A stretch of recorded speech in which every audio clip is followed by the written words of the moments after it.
ಈ ಕಾರ್ಯಕ್ರಮದ ಪ್ರಾಯೋಜಕರು ಜೈನ್ ಇರಿಗೇಷನ್ ಸಿಸ್ಟಮ್ಸ್ ಲಿಮಿಟೆಡ್, ಜಾಗತಿಕ ತುಂತುರು ಮತ್ತು ಹನಿ ನೀರಾವರಿ ಉಪಕರಣಗಳ ಉತ್ಪಾದಕರು, ಬೇಸಾಯ ತಂತ್ರಜ್ಞಾನ ನಿರೂಪಕರು ಹಾಗೂ ರೋಗರಹಿತ ಟಿಶ್ಯೂ ಕಲ್ಚರ್ ಗಿಡಗಳು. ಕ್ಯಾಡ್ಬರೀಸ್, ಕೋಕೋ ಬೆಳೆಸಿ ಅಧಿಕ ಆದಾಯ ಗಳಿಸಿ. ವೀಕ್ಷಕರೇ ನಮಸ್ಕಾರ. ಇವತ್ತಿನ ಜ್ಞಾನ ವಿಜ್ಞಾನಿ ಕಾರ್ಯಕ್ರಮಕ್ಕೆ ತಮಗೆ ಸ್ವಾಗತ. ಇವತ್ತು ಸ್ವಲ್ಪ ವಿಶೇಷ ಕಂತು ಅಂತ ಹೇಳ್ಬೋದು. ಇವತ್ತು ಕುಲಾಂತರಿ ತಳಿ ಬಗ್ಗೆ ನಾವು ಚರ್ಚೆ ಮಾಡ್ತೀವಿ. ಕುಲಾಂತರಿ ಎಲ್ಲ ಹೆಸರು ಕೇಳಿರ್ತೀವಿ. ಈಗ ಒಂದು 10-20-30 ವರ್ಷದಿಂದ ಇದು ಕುಲಾಂತರಿ ಅಂತ ಮಾತು ಬರ್ತದೆ. ಇವತ್ತು ನಮಗೆ ಚರ್ಚೆಯನ್ನು ನಡೆಸ್ಕೊಡೋದಕ್ಕೆ, ನಮಗೆ ಅದ್ರ ಬಗ್ಗೆ ಸಂಬಂಧಪಟ್ಟಂತಹ ಮಾಹಿತಿಯನ್ನು ಕೊಡೋದಕ್ಕೆ ಹಿರಿಯ ಪತ್ರಕರ್ತರು, ನಮ್ಮ ಈ ಪರಿಸರ ಬರಹಗಾರರು, ಹಲವಾರು ಪುಸ್ತಕಗಳನ್ನು ಬರೆದಿದ್ದಾರೆ. ಜೊತೆಗೆ ನಮಗೆ ಶ್ರಮಜೀವಿ ಕಂಪ್ನಿಗೆ ಏನಿದೆ, ನಮ್ಮ ಸಂಸ್ಥೆಗೆ ಇವರು ಒಂಥರ ಮಾರ್ಗದರ್ಶಕರು ಪ್ರಾರಂಭದಿಂದಲೂ ಆಗಿರುವಂಥ ಶ್ರೀ ನಾಗೇಶ್ ಹೆಗಡೆಯವರು ನಮ್ಮ ಜೊತೆಗಿದ್ದಾರೆ. ಇವರು ನಿಮಗೆ ಆಸಕ್ತಿಕರ ವಿಚಾರ ಅಂದರೆ, ಇವರು ನೇರವಾಗಿ ಇವರೇನು ಹೋರಾಟಗಾರಲ್ಲ. ಯಾಕೆಂದರೆ ಮೊನ್ನೆ ಈಗ ಒಂದು 4-6 ವರ್ಷದ ಹಿಂದವರೆಗೆ ಇವರು ಪ್ರಜಾವಾಣಿಯಲ್ಲಿ ಇದು ಪತ್ರಕರ್ತರಾಗಿ, ಹಿರಿಯ ಪತ್ರಕರ್ತರಾಗಿ ಅಲ್ಲಿ ನಿವೃತ್ತಿಯಾಗಿದ್ದಾರೆ. ಆದರೆ ಸರಿಯಾಗಿ ಒಂದು ಮಾಧ್ಯಮದ ಸಪೋರ್ಟ್ ಇದ್ದಾಗ ಮಾತ್ರ ನೀವು ಮಾಡೋ ಹೋರಾಟ ಆ್ಯಂಪ್ಲಿಫೈ ಆಗ್ತದೆ. ಇಲ್ಲಾಂದರೆ 4 ಜನ ಹೋರಾಟ ಮಾಡಿದರೆ ಯಾರಿಗೆ ಗೊತ್ತಾಗಬೇಕು? ಅದಕ್ಕೆ ಮಾಧ್ಯಮ ವ್ಯವಸ್ಥಿತವಾಗಿ ಪರಿಸರಕ್ಕೆ ಸಂಬಂಧಪಟ್ಟಂಥ ಎಲ್ಲ ನಮೂನೆ ಹೋರಾಟಗಳಲ್ಲಿ ಅವರು ಭಾಗವಹಿಸಿ ಆ ರೀತಿಯಲ್ಲಿ ಒಬ್ಬ ಪತ್ರಕರ್ತರಾಗಿ ತಾನು ಏನು ಮಾಡ್ಬೋದು ಅದನ್ನು ಕಾಂಟ್ರಿಬ್ಯೂಷನ್ ಭಾಳ ಕೊಟ್ಟಿದ್ದಾರೆ. ಆ ಕಾರಣಕ್ಕಾಗಿ ಅವರು ಪರಿಸರ ಪತ್ರಕರ್ತರು ಅಂತಲೇ ಜನಪ್ರಿಯರು. ಇವರು ಇನ್ನೊಂದು ಆಸಕ್ತಿಕರ ವಿಚಾರ ಏನಂದರೆ, ಈ ಜೆನೆಟಿಕಲಿ ಮಾಡಿಫೈಡ್ ಇಂಗ್ಲೀಷ್ನಲ್ಲಿ ಹೇಳ್ಬಿಡ್ತಾರೆ ಜಿ ಎಮ್ ವೆರೈಟೀಸ್ ಆಯಿತಾ. ಅದಕ್ಕೆ ಕನ್ನಡ ಹೆಸರು ಯಾರೊಬ್ಬರು ಕೊಡಬೇಕಲ್ವ? ಸಾಮಾನ್ಯವಾಗಿ ಪತ್ರಕರ್ತರೇ ಕೊಡ್ತಾರೆ ಯಾವತ್ತೂ ಈ ಥರದೊಂದು ಹೊಸ ವಿಷಯ ಬಂದಾಗ. ಅದಕ್ಕೆ ಈ ಕುಲಾಂತರಿ ಅಂತ ಹೆಸರು ಕೊಟ್ಟರು ಇವರೇ. ನಾನು ಅದೇ ಹೇಳ್ತಾ ಇದ್ದೆ, ಸರ್ ಕುಲಾಂತರಿ ಅಲ್ಲ, ಅದು ಬೆರಕೆ ಅಂತ ಹೇಳಬೇಕಂತ. ಬಟ್ ಕುಲಾಂತರಿ ಶಬ್ದ ಇಷ್ಟು ಚೆಂದ ಫಿಟ್ ಆಗಿದೆ. ಆ ಶಬ್ದವನ್ನು ಮೂಲತಃ ಈ ಹೋರಾಟ ಶುರುವಾದಾಗ ಅಥವಾ ಈ ತಂತ್ರಜ್ಞಾನ ಬಂದಾಗ ಕೊಟ್ಟವರು ಶ್ರೀ ನಾಗೇಶ್ ಹೆಗಡೆಯವರು. ಬನ್ನಿ ನಾವು ಇವತ್ತು ನಾವು ಏನಕ್ಕೆ ಚರ್ಚೆಗೆ ಕೂತೀವಿ ಅಂದರೆ, ಕೇಂದ್ರ ಸರ್ಕಾರಕ್ಕೆ ಮಾನ್ಯ ಸರ್ವೋಚ್ಚ ನ್ಯಾಯಾಲಯ ಒಂದು ಆದೇಶ ಕೊಟ್ಟಿದ್ದು. ಏನು ದಿನ ಒಬ್ಬೊಬ್ಬರು ಒಂದೊಂದು ಅರ್ಜಿ ತೊಗೊಂಬರ್ತಾರೆ. ಇದು ಕುಲಾಂತರಿ ಬೇಡ ಅಂತಾರೆ, ಇನ್ನೊಬ್ಬ BT ಕುಲಾಂತರಿ ಇದ್ಯಾವುದು ಹತ್ತಿದ್ದು ಬೇಡ ಅಂತಾರೆ. ಇದೆಲ್ಲದಕ್ಕೊಂದು ರಾಷ್ಟ್ರೀಯ ನೀತಿ ಮಾಡಿ, ಅದಕ್ಕೇನು ಎಲ್ಲರ ಜೊತೆಗೆ ಚರ್ಚೆ ಮಾಡಿ ಒಂದು ಕ್ಲಾರಿಟಿಗೆ ಬಂದು ನಮಗೆ ಬೇಕಾ ಬೇಡವಾ ಹೇಳಿ ಸುಪ್ರೀಂ ಕೋರ್ಟ್ ಇದ್ದು ನಮ್ಮ ಕೇಂದ್ರ ಸರ್ಕಾರಕ್ಕೆ ಆದೇಶ ಕೊಟ್ಟಿದೆ. ಹಾಗಾಗಿ ಕೇಂದ್ರ ಸರ್ಕಾರ ಸುಪ್ರೀಂ ಕೋರ್ಟಿನ ನಿರ್ದೇಶನದ ಪ್ರಕಾರ ಜನಸಾಮಾನ್ಯರಲ್ಲಿ ಚರ್ಚೆಯನ್ನು ಮಾಡೋದಕ್ಕೆ ಮುಂದಾಗ್ತಾ ಇದೆ. ಅದು ಹೆಂಗೆ ಮಾಡ್ತಾರೆ ನಿಮಗೂ ಗೊತ್ತು, ನಮಗೂ ಗೊತ್ತು, ಹಿಂದೂ ಮಾಡಿದರು. ಆದರೆ ಈಗ ಯಾಕೆ ಎದ್ಬಿತ್ತು? ಮತ್ತು ಸುಮಾರು ಕಾಲ ಆಗಿತ್ತು ಇದ್ರ ಹೋರಾಟ ನಿಂತು, ಅಥವಾ ಅದ್ರ ಬಗ್ಗೆ ಹೆಚ್ಚಿನ ಸುದ್ದಿ ನಾವು ಕೇಳಿದೇನೆ. ಅದಕ್ಕೆ ಹಾಗಾಗಿ ಈಗ ಮತ್ತೆ ಶುರುವಾಗಿದೆ ಕುಲಾಂತರಿ ಸಾಸಿವೆ ತಳಿ ಬಗ್ಗೆ. ಅದನ್ನು ಸರ್ ಹೇಳ್ತಾರೆ. ಬಂದು ನಾವು ಶ್ರೀ ನಾಗೇಶ್ ಹೆಗಡೆಯವರನ್ನ ಭೇಟಿಯಾಗಿ ಈ ಕುಲಾಂತರಿ ಹೋರಾಟ ಏನು, ಯಾವಾಗ ಶುರುವಾಯಿತು, ಅದು ನಮಗೆ ಏನಕ್ಕೆ ಹೋರಾಟ ಮಾಡಬೇಕು, ನಮಗೆ ಯಾಕೆ ಬೇಡವಾ, ತಂತ್ರಜ್ಞಾನ ಬೇಡವಾ, ಈ ಥರ ಎಲ್ಲ ವಿಚಾರವನ್ನು ಚರ್ಚೆ ಮಾಡಿ ಬರೋಣ. ಸರ್ ನಮಸ್ಕಾರ. ನಮಸ್ಕಾರ. ಇವತ್ತಿನ ಜ್ಞಾನ ವಿಜ್ಞಾನಿ ಕಾರ್ಯಕ್ರಮಕ್ಕೆ ಸ್ವಾಗತ. ಮತ್ತು ನಮ್ಮ ವಾಹಿನಿಗೆ ನೀವು ನಮ್ಮ ಚಾನಲ್ಲಿಗೆ ವಿಶ್ ಮಾಡಿದ್ರಿ, ಬಟ್ ಕಾರ್ಯಕ್ರಮಕ್ಕೆ ಯಾವುದಕ್ಕೂ ಬಂದಿರಲಿಲ್ಲ.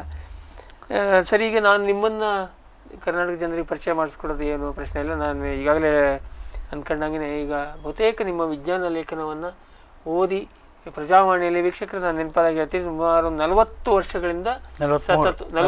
ವರ್ಷಗಳಿಂದ ತಪ್ಪದೇ ಪ್ರಜಾವಾಣಿನಲ್ಲಿ ವಿಜ್ಞಾನ ಲೇಖನವನ್ನು ಕಾಲಮನ್ನು ಬರೀತಾರೆ. ಹಾಗಾಗಿ ನಮಗೆಲ್ಲ ಇವರೊಂದು, ಆಮೇಲೆ ಹಾಲ್ ದೊಡ್ಡೇರಿ ಸುಧೀಂದ್ರ, ಈ ಥರ ಕೆಲವೇ ಕನ್ನಡದಲ್ಲಿ ವಿಜ್ಞಾನವೆಂಬ ಕಬ್ಬಿಣದ ಕಡಲೆಯನ್ನು ನಮಗೆ ಅರ್ಥವಾಗುವ ರೀತಿಯಲ್ಲಿ ಪುಸ್ತಕ ರೂಪದಲ್ಲಿ ತಂದಿದ್ದು ಬೇರೆ. ಅದು ಬಿಟ್ಟು ನಿರಂತರವಾಗಿ ವಾರಕ್ಕೊಂದು ಕಾಲಮ್ ಬರೆದಿರೋದಕ್ಕೆ ನಮಗೆ ವಿಜ್ಞಾನವನ್ನು ಕನ್ನಡದಲ್ಲಿ ಅರ್ಥ ಮಾಡಿಸಿದವರು, ಮತ್ತು ಹೊಸ ಹೊಸ ಶಬ್ದಗಳನ್ನು ಕೊಟ್ಟರು. ಈಗಾಗಲೇ ಹೇಳಿದಾಗೆ ಕುಲಾಂತರಿ ಅಂತ ಒಳ್ಳೆಯ ಶಬ್ದ ನೋಡೋಕ್ಕೆ. ಈ ಥರದ್ದು ಶಬ್ದವನ್ನು ಈ ಯಾವುದೋ ಒಬ್ಬ ಹಿರಿಯ ಪತ್ರಕರ್ತರು ಒಂದು ಹೊಸ ತಂತ್ರಜ್ಞಾನ, ಹೊಸ ವಿಷಯ ಬಂದಾಗ ಕೊಡಲೇಬೇಕಾಗ್ತದೆ. ಅದನ್ನು ಇವರು ಹಾಗಾಗಿ ನಿಮಗೆ ಇವರೇನು ಹೊಸದಾಗಿ ಪರಿಚಯ ಪ್ರಶ್ನೆ ಇಲ್ಲ. ಈಗ ಸರ್, ನೇರವಾಗಿ ವಿಷಯಕ್ಕೆ ಬಂದ್ಬಿಡೋಣ. ನಾವು ಈ ಕುಲಾಂತರಿ ಭಾಳ ಅದಕ್ಕೆ ಏನಂತೀರಿ, ಜೆನೆಟಿಕಲಿ ಮಾಡಿಫೈಡ್, ಇಂಗ್ಲೀಷ್ನಲ್ಲಿ ಜೆನೆಟಿಕಲಿ ಅಲ್ವಾ, ಟ್ರಾನ್ಸ್ಜೆನಿಕ್. ಹಾಂ, ನೀವು ಈ ಕುಲಾಂತರಿ ಹೇಳಿದ್ರು ಟ್ರಾನ್ಸ್ಜೆನಿಕ್ಗೆ ಮ್ಯಾಚ್ ಆಗ್ತದೆ. Correct. But genetically GM variety, ರೂಪಾಂತರಿತ ತಳಿ. ಸೊ ಇದು ಹಂಗಂದ್ರೆ ಏನಂದರೆ ಹಿಂದಿನ ಕಾಲದಿಂದನೂ ನಾವು ಪ್ರಾಣಿಗಳಾಗಲಿ ಸಸ್ಯಗಳಾಗಿ ಸಂತತಿ ಅಥವಾ ವಂಶಗುಣವನ್ನು ತಿದ್ದುತ್ತಾ ಬಂದಿದ್ದೀವಿ. ಭಾಳ ಒಳ್ಳೆ ಕೆಲಸ ಮಾಡಿದ್ದೀವಿ ನಾವು. ತಳಿಗಳಲ್ಲಿ ನಾವು ಸಂಕರ ತಳಿ ಅಂತೀವಿ, ಹೈಬ್ರಿಡ್ ತಳಿ ಅಂತೀವಿ. ಪ್ರಾಣಿಗಳಲ್ಲೂ ಕೂಡ ಜರ್ಸಿ, HF ಅವೆರಡು ಅದ್ರ ಜೊತೆಗೆ ದೇಸಿಯನ್ನು ಸೇರಿಸಿ ನಾವೇ ನಮ್ಮದೊಂದು ಬೇರೆ ತಳಿಯನ್ನು ಸೃಷ್ಟಿ ಮಾಡಿದ್ವಿ. ನಾಯಿಗಳಲ್ಲಿ ಮಾಡಿದ್ದೀವಿ, ಬೆಕ್ಕುಗಳಲ್ಲಿ ಮಾಡಿದ್ದೀವಿ, ಎಮ್ಮೆ ಕೋಣಗಳಲ್ಲಿ ಮಾಡಿದ್ದೀವಿ. ನೈಸರ್ಗಿಕವಾಗಿ ಆಗ್ತಾ ಇರೋದನ್ನು ಅದರಲ್ಲಿ ಇನ್ನೊಂಚೂರು ಉದಾಹರಣೆಗೆ ನೀವು ಹಸುಗೆ ಇನ್ನೊಂದು ಹಸು ಅಥವಾ ಎತ್ತಿನ ಅಣುಗಳನ್ನು ಸೇರಿಸ್ತೀರಿ, ಎಮ್ಮೆ ಸೇರಿಸೋದಿಲ್ಲ ಅಥವಾ ಯಾವುದೋ ಸಸ್ಯದ ಸೇರಿಸೋದಿಲ್ಲ. ಒಂದು ತಳಿ ಅದರ ಜೆನೆಟಿಕಲಿ ಅಂದರೆ ವರ್ಟಿಕಲ್ ಅಂತಾರೆ, ತಾಯಿ ಮಗು ಆ ಮಗು ಅದೇ ಅದ್ರ ಬಿಟ್ಟು ಆಚೆ ಬೇರೆ ಒಂದು ಜೀವಿಯನ್ನು ನೀವು ಒಂದು ನಾಯಿಯನ್ನು ಸುಧಾರಿಸ್ಬೇಕು ಅಂತಂದರೆ ಎಟ್ ದ ಮೋಸ್ಟ್ ನೀವು ತೋಳದ ಗುಣವನ್ನು ತರಬಹುದು. ಸಿಂಹದ ಗುಣ ತರಕ್ಕಾಗೋದಿಲ್ಲ. ಅದಕ್ಕೆ ಒಂದು ಲಿಮಿಟೇಷನ್ಸ್ ಇರುತ್ತೆ. ಸಸ್ಯಗಳನ್ನು ನೀವು ಸಾಲಿನೇಸಿ ಅಂತೀರ, ಕಷ್ಟಪಟ್ಟು ಸಾಲಿನೇಸಿಯದಲ್ಲೇ ಯಾವ್ದು ಚೆನ್ನಾಗಿ ಫಸಲು ಬೀಳ್ತಾ ಇದೆ, ಇನ್ನು ನೀವು ಸಸ್ಯ ವಿಜ್ಞಾನಿ ಆಗಿದ್ದರೆ ನೀವು ಅದನ್ನು ಚೆನ್ನಾಗಿ ಎಕ್ಸ್ಪ್ಲೇನ್. ಸಾಮಾನ್ಯವಾಗಿ ಆ ಪ್ರಭೇದದ ಹೊರತಾಗಿದ್ದನ್ನು ತಗೊಳ್ಳೋದಿಲ್ಲ, ನೈಸರ್ಗಿಕವಾಗಿ ಅದು ತಗೊಳ್ಳೋದಿಲ್ಲ. ವಿಜ್ಞಾನಿಗಳು ಏನು ಮಾಡಿದ್ದಾರೆ ಅಂದರೆ ಆ ವರ್ಣತಂತುವಿನಲ್ಲಿರುವಂಥ ಅತ್ಯಂತ ಸೂಕ್ಷ್ಮ ಜೀನ್ ಅಂತಾರೆ, ಗುಣಾಣು ಅಂತ. ಆ ಗುಣಾಣುವಿಗೆ ಒಳಗೆ ಹೊಕ್ಕು ಕಟ್ ಮಾಡಿ ಈ ಪ್ರಭೇದದಿಂದ ಆ ಪ್ರಭೇದಕ್ಕೆ ಹಾಗೂ ಸಸ್ಯಗಳ ವಂಶದಿಂದ ತೆಗೆದು ಪ್ರಾಣಿಗಳ ವಂಶಕ್ಕೆ ಹಾಕಕ್ಕೆ ಶುರು ಮಾಡಿದ್ರಲ್ಲ, ಅದು ವೈಜ್ಞಾನಿಕವಾಗಿ ತಂತ್ರಜ್ಞಾನದ ದೃಷ್ಟಿಯಿಂದ ಅದ್ಭುತವಾದ ಕೆಲಸ. ಅಷ್ಟು ಸೂಕ್ಷ್ಮವಾಗಿ ನೋಡಿ ಮಾಡ್ತಾರಲ್ವಾ. ಎಷ್ಟು ಸೂಕ್ಷ್ಮ ಅಂದರೆ ಇಡೀ ಬ್ರಹ್ಮಾಂಡದಲ್ಲಿ ನಾವು 800 ಕೋಟಿ ಇದೀವಲ್ಲ, ನಮ್ಮ ಎಲ್ಲರ ಜೀನನ್ನು ಸಂಗ್ರಹ ಮಾಡಿ ಒಂದು ಉಂಡೆ ಕಟ್ಟಿದರೆ ಆ ಉಂಡೆ ಎಷ್ಟು ದೊಡ್ಡದಾಗತ್ತೆ ಗೊತ್ತಾ? ಒಂದು ಬಟಾಣಿ ಕಾಳು ಅಷ್ಟೇ. ಅಷ್ಟು ಸೂಕ್ಷ್ಮಾತಿ ಸೂಕ್ಷ್ಮ. ಅಲ್ಲಿವರೆಗೆ ಹೋಗಿ ನಾವು ಒಂದೊಂದು ಕಟ್ ಮಾಡಿ ತಗೊಂಡು ಇನ್ನೊಂದಕ್ಕೆ ಸೇರಿಸಿ ಎಲ್ಲಕ್ಕಿಂತ ಮೊದಲೇ ಅದಕ್ಕೆ ಅದೇ ಕಾರಣ ಅಂತ ಕಂಡುಹಿಡ್ಕೋಬೇಕು. ಅದು ಅಂದರೆ ಅದೇ ಅದು ಮ್ಯಾಚ್ ಆಗತ್ತಾ ಇಲ್ಲ ಅದಲ್ಲ ಸರ್. ಈಗ ನನಗೆ ಕಣ್ಣಿನ ರೆಪ್ಪೆ ಕೆಂಪು ಬಣ್ಣದ್ದು ಬೇಕು ಅಂದ್ರೆ ಆ ಕಣ್ಣಿನ ರೆಪ್ಪೆ ಕೆಂಪು ಬಣ್ಣಕ್ಕೆ ಯಾವ ಗುಣಾಣು ಕಾರಣ ಅಂತ ಮೊದಲು ಕಂಡುಹಿಡ್ಕೊ, ಆಮೇಲೆ ಅದನ್ನೇ ಕಿತ್ಕೊಂಡ್ಬಂದು ಎಷ್ಟು ಈ ತರ ಬದಲಾವಣೆ ಮಾಡಿದ್ದಕ್ಕೆ ಒಂದೆರಡು ಚಂದ ಉದಾಹರಣೆ ಕೊಡ್ಲಿ. ಈ ತಂಬಾಕು ಗಿಡ ಅಂತ, ತಂಬಾಕು ಗಿಡಕ್ಕೆ ಮಿಂಚು ಹುಳದ ಗುಣಾಣುವನ್ನು ಸೇರಿಸಿದರು. ಏನು ಅದ್ಭುತ ಗೊತ್ತಾ? ಆ ಇಡೀ ತಂಬಾಕು ರಾತ್ರಿಯಲ್ಲೇ ಬೆಳಕು ಬೀರ್ತಾ ಮಿಂಚ್ತಾ ಇತ್ತು. ಅದೇ ಮಿಂಚು ಹುಳದ ಇನ್ನೊಂದು ಹಂತಕ್ಕೆ ಹೋಗಿ ಒಂದು ಕೋತಿ ಒಳಗೆ ಹಾಕಿದ್ರು. ಕೋತಿಯ ಅಂಡಾಣು ಜೀವಾಣುಗಳ ಅಂದರೆ ಅದು ನೀವು ಝೈಗೋಟ್ ಅಂತೀವಲ್ಲ, ಅಂಡಾಣು ವೀರಾಣು ಮಿಕ್ಸ್ ಆಗಿ 16ನೇ ದಿವಸಕ್ಕೆ ಅದು ತಾನಾಗಿ ಇಡೀ ವ್ಯಕ್ತಿಯ ಅದಕ್ಕೆ ಸೇರಿಸಿದ್ರು. ಆ ಕೊತ್ತಿಮರಿ ಮೈಯೆಲ್ಲ ಮಿಂಚ್ತಾ ಇತ್ತು, ಬೆಳಗ್ತಾ ಇತ್ತು. ಅದು ಅಪಾರ ಸಾಧ್ಯತೆ ಒಂದು ದೃಷ್ಟಿ. ಅದು ಸ್ವಲ್ಪ ಮುಂದೆ ಹೋಗಿ ನೋಡಿದರೆ ಫೇಲ್ಯೂರ್ ಅದು. ಈ ವೀಕ್ಷಕರು ನಾನೊಂದು ಇದಕ್ಕೆ ಆ್ಯಡ್ ಮಾಡೋಕ್ಕೆ ಇಷ್ಟಪಡ್ತೀನಿ. ಈಗ ನಿಮಗೆ ತೀರಾ ಕಾಮನ್ ಆಗಿ ಎಲ್ಲರೂ BT ಹತ್ತಿ ಕೇಳ್ತೀವಿ. BT ಬದನೆ ಬರಕ್ಕೆ ಕೊಡಲಿಲ್ಲ ಅಧಿಕೃತವಾಗಿ. BT ಹತ್ತಿ ಬಗ್ಗೆ ನಾವು ಎಲ್ಲ BT ತಳಿನೇ ಆಗ್ಬಿಟ್ಟಿದೆ. BT ಅಂದ್ರೆ ಏನು? ಬ್ಯಾಸಿಲಸ್ ಥುರಿಂಜಿಯನ್ಸಿಸ್ ಹೇಳುವಂಥ ಒಂದು ಬ್ಯಾಕ್ಟೀರಿಯಾ. ಆ ಬ್ಯಾಕ್ಟೀರಿಯಾದೊಳಗೆ ಒಂದು ಗುಣಾಣು ಏನಿದೆ ಅಂದ್ರೆ ಅದೊಂದು ಪ್ರೋಟೀನ್ ಅನ್ನು ಬಿಡುಗಡೆ ಮಾಡುತ್ತೆ. ಅದು ಕಾಯಿ ಕೊರಕ ಹುಳವನ್ನ ಸಾಯಿಸ್ತದೆ ಆ ಪ್ರೋಟೀನ್ ಇಂದಾಗಿ. ಹಾಗಾಗಿ ಆ ಬ್ಯಾಸಿಲಸ್ ಥುರಿಂಜಿಯನ್ಸಿಸ್ ಬ್ಯಾಕ್ಟೀರಿಯಾದಿಂದ ಒಂದು ಗುಣಾಣು ಅಥವಾ ಜೀನನ್ನು ತೆಗೆದು ಹತ್ತಿ ಒಳಗೆ ಸೇರಿಸಿ ಬೇರೆ ಬೇರೆ ತಳಿಗಳಿಗೆ ಅದನ್ನು ನಾವು ಸ್ವಲ್ಪ ಹತ್ತಿ ಒಳಗೆ ಸೇರಿಸೋದಂದ್ರೆ ಹತ್ತಿ ಬೀಜದೊಳಗೆ ಸೇರಿಸಿದಾಗ ಅದು ಆ ಬೀಜದಿಂದ ಮೊಳಕೆ ಬರುತ್ತಲ್ಲ, ಆ ಮೊಳಕೆ ಸಸ್ಯಾಗಿ ಕಾಂಡದಲ್ಲಿ, ಎಲೆಯಲ್ಲಿ, ಹೂವಿನಲ್ಲಿ, ಕಾಯಿನಲ್ಲಿ ಎಲ್ಲರೂ ಕೂಡ ಆ ಬ್ಯಾಕ್ಟೀರಿಯಾದಲ್ಲಿರೋ ವಿಷದ ಅಂಶಗಳು ಸೇರ್ಕೊಳ್ತವೆ. ಅಂದರೆ ಇಡೀ ಪ್ಲ್ಯಾಂಟ್ ಬಿಕಮ್ಸ್ ವಿಷ ವೃಕ್ಷ ಆಗ್ತದೆ. ಅಲ್ಲ, ಇದನ್ನು ಸ್ವಲ್ಪ ನಾನು ಮಾಡಿಫೈ ಮಾಡಿ ಹೇಳ್ತೀನಿ. ಏನಂದ್ರೆ ಅದು ಆ ಜೀನ್ ಒಳಗೆ ಸೇರ್ಕೊಂಡಿರ್ತದೆ. ಅದು ಬಿಡುವಂತಹ ಇದೇನಿದೆ ಅಂದ್ರೆ ವಿಷ ಅಂದ್ರೆ ಬೇರೆದಕ್ಕೆ ಯಾರಿಗೂ ವಿಷ ಅಲ್ಲ. ನೀವು ದನ ತಿಂದ್ರೆ ವಿಷ ಅಲ್ಲ, ಇನ್ನೊಂದು ತಿಂದ್ರೆ ವಿಷ ಅಲ್ಲ.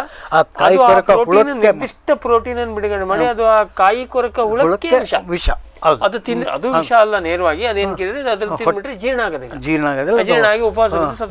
ಸೊ ಇಲ್ಲಿ ಏನ್ ಕೇಳಿದ್ರೆ ಹಂಗ್ ಮಾಡಿದ್ರೆ ಆ BT ಬ್ಯಾಸಿಲಸ್ ಥುರಿಂಜೆನ್ಸಿಸ್ ಹೇಳುವಂತ ಬ್ಯಾಕ್ಟೀರಿಯಾದ ಗುಣಾಣು ಸೇರ್ಕೊಂಡಿದ್ದಕ್ಕೆ ಅದು BT ಹತ್ತಿ. ಅದು ಇನ್ನೊಂದು ಸಣ್ಣ ಅಲ್ಲೇನಾಗುತ್ತೆ ಕೇಳಿದ್ರೆ ಅದು ಭಾರಿ ಪ್ರಮಾಣಕ್ಕೆ ಜನರಿಗೆ ತಲೆಯಲ್ಲಿ ಈಗ ಜಿಎಮರೈಟಿಸ್ ಕುಲಾಂತರಿ BT ಹತ್ತಿ ಎಲ್ಲರಿಗೂ ಗೊತ್ತು, ಮತ್ತೆ ಅದೊಂದು ಕಾಮನ್ ಆಗಿಲ್ಲ. ಅಲ್ಲ ಅದು BT ಬ್ಯಾಸಿಲಸ್ ಥುರಿಂಜೆನ್ಸಿಸ್ ಅಂತ ಹೆಂಗ್ ಬಂತು ಅದನ್ನ ಹೇಳ್ತೀನಿ ನಾನು. ಕೋಲಾರದಲ್ಲೂ ಇದೆ, ನಮ್ಮಲ್ಲಿ ಅದು ಕೊಪ್ಪಳದಲ್ಲೂ ಇದೆ, ಮಣ್ಣಿನಲ್ಲಿ ಇರೋದು ಅದು. ಕೋಲಾರದವರು ಹಿಂದಿನ ಕಾಲದಲ್ಲಿ ನಮ್ಗೆ ಹೇಳ್ತಾ ಇದ್ರು ಅವರು, ನಾವು ಮುಂಚೆ ಎಲ್ಲ ಕ್ಯಾಬೇಜು ಇದನ್ನೆಲ್ಲ ಬೆಳಿಬೇಕಾದ್ರೆ ಹುಳ ಗಿಳ ಬಂದ್ರೆ ಒಂದು ಸ್ವಲ್ಪ ಮಣ್ಣು ತೊಗೊಂಡೋಗಿ ಅಲ್ಲಿ ಸುರಿತಿದ್ವಿ ಅಂತೇಳಿ ಅದು ಕಂಟ್ರೋಲ್ ಆಗ್ತಿತ್ತು. ಹೇಗೆ ಬ್ಯಾಸಿಲಸ್ ಥುರಿಂಜನ್ ಅಂತ ಒಂದು ಯೂನಿವರ್ಸಿಟಿ ಇದೆ, ಪಟ್ಟಣ ಇದೆ ಜರ್ಮನಿಯಲ್ಲಿ, ಅಲ್ಲಿ ಒಂದು ಯೂನಿವರ್ಸಿಟಿ ಇದೆ. ಆ ಯೂನಿವರ್ಸಿಟಿ ನೋಡ್ಬಿಡೋಣ ಅಂತ ಪಕ್ಕದ ತಮ್ಮ ಕಾಂಪೌಂಡಲ್ಲಿ ಇರುವಂಥ ಮಣ್ಣನ್ನು ಎತ್ಕೊಂಬಂದರು. ಆ ಮಣ್ಣಿನಲ್ಲಿರುವಂಥ ಬ್ಯಾಕ್ಟೀರಿಯಾ ಅಂತ ತೆಗೆದು ಅದಕ್ಕೊಂದು ಹೆಸರು ಕೊಡಬೇಕಲ್ಲ, ಥುರಿಂಜೆನ್ಸಿಸ್ ಅಂತದ್ದು, ಅದನ್ನು ಬ್ಯಾಸಿಲಸ್ ಥುರಿಂಜೆನ್ಸಿಸ್ BT ಅಂತ ಹಾಗಾಯ್ತು. ಅದು ಅಂದರೆ ಮಣ್ಣಿನಲ್ಲಿರುವಂಥ ಜೀವಾಣುವನ್ನು ಒಂದು ವಿಭಿನ್ನ ಪ್ರಭೇದವನ್ನು ಎತ್ಕೊಂಡ್ಬಂದು ಹತ್ತಿಯ ಗುಣಾಣುವಿನ ಜೊತೆಗೆ ಸೇರಿಸಿದ್ದು.